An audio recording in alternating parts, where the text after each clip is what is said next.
कम से कम 60 और ज्यादा से ज्यादा 500 मेंबरान।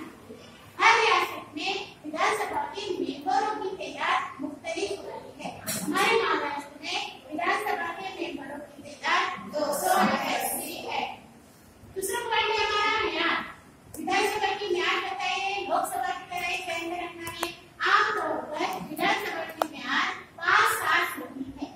आमतौर पर विधानसभा की म्याद 5 साल होती है, लेकिन 5 साल मुकम्मल होने से कब इसे बर्खास्त भी किया जा सकता है या हंगामी हालात में इसकी म्याद 1 साल बढ़ाई की जा सकती है।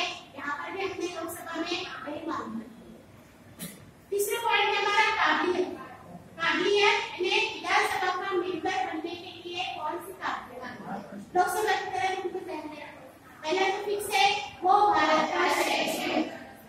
लोकसभा की तरह दूसरा उसकी उम्र 25 साल से कम। और तीसरा पार्लियामेंट में विधानसभा के लिए जो शराइत रखते हैं उस पर वो अधूरा।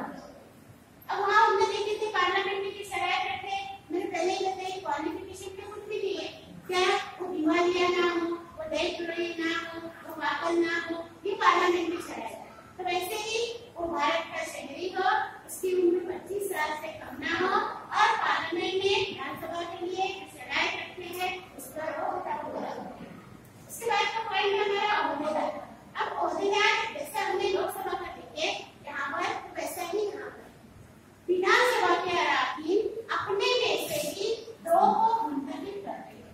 विधानसभा के अराकीन अपने में से ही 2 को मुंतखब करते हैं। एक स्पीकर कहलाता है और दूसरा नायब स्पीकर कहलाता है। नायब स्पीकर का काम क्या है? किसी भी स्पीकर की गैर मौजूदगी में स्पीकर के फराइज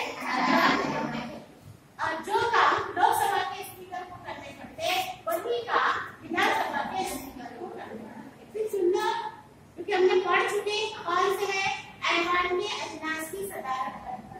विधानसभा का जब ऐवान अजलास बनता है विधानसभा का, तब तक उसके अजलास की सदारत करने का इख्तियार स्पीकर को हासिल है। दूसरा, ऐवान में नज़्म व नस्क कायम रखना। किस तरह से जब अजलास बढ़ता, जो हुकूमत करने वाली पार्टी, अपोजिशन पार्टी, मुखालिफ पार्टी दोनों पक्ष में